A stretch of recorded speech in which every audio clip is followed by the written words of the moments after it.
ಅಂಬೇಡ್ಕರ್ ಓದಿರುವಂಗೆ ಇಂದು ಓದಕ್ಕಾಗವಲ್ದು, ಮುಂದೆನೂ ಓದಕ್ಕಾಗೋದಿಲ್ಲ. ಈ ಜಗತ್ತಲ್ಲಿ ಯಾರು ಓದ್ಲಿಲ್ಲ ಸ್ವಾಮಿ ಅಂಬೇಡ್ಕರ್ ಓದುವಂಗೆ. ಈ ದೇವ್ರು ದಿಂಡ್ರೆಲ್ಲ ಮೊಳೆ ಹೊಡೆದಿ ನ್ಯಾತಾಕಿದ್ವಿ. ಅದು ನಾವು ಅಂಗಡಿಯಿಂದ ಕಾಸು ಕೊಟ್ಟು ತಕೊಂಡ್ವಿ, ಅದಕ್ಕೊಂದು ಸುತ್ಕೆ ತಕೊಂಡ್ ಮೊಳೆ ಹೊಡೆದಿ ನ್ಯಾತಾಕೂರ ಅದ್ ಇರ್ತದೆ.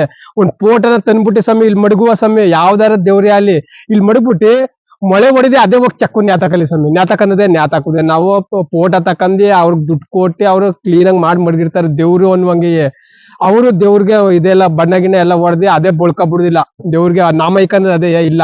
ಅದೆಲ್ಲ ಮನ್ಸೆ ಮಾಡಿ ಅದ ಕಾಸು ಕೊಟ್ಟು ನಾವು ಅವ್ನ ಎಷ್ಟು ಕೇಳ್ತಾನ ಅಷ್ಟ ಅಪ್ಪೆಲ್ಲೂ ಹೊಸ ಚೌಕಾಸಿ ಮಾಡಿ ಪ್ಯಾಟೆಯಿಂದ ಬರ್ಬೇಕಾದ್ರೆ ಅಲ್ಲೇ ಒಂದ್ ಮೊಳೆ ತಕೊಂಡಿ ಇಲ್ಲೆಲ್ಲ ಒಂದ್ ಸುತ್ಕೆ ತಕೊಂಡಿ ಅದ ಮೊಳೆ ಹೊಡೆದಿ ನ್ಯಾತಾಕಿ ಹೂವ ಹಾಕಿ ಅರ್ಶಿನ ಕುಂಕುಮ ಹಾಕಿ ದಿನ ಬೆಳಿತೀವಿ ಸ್ವಾಮಿ.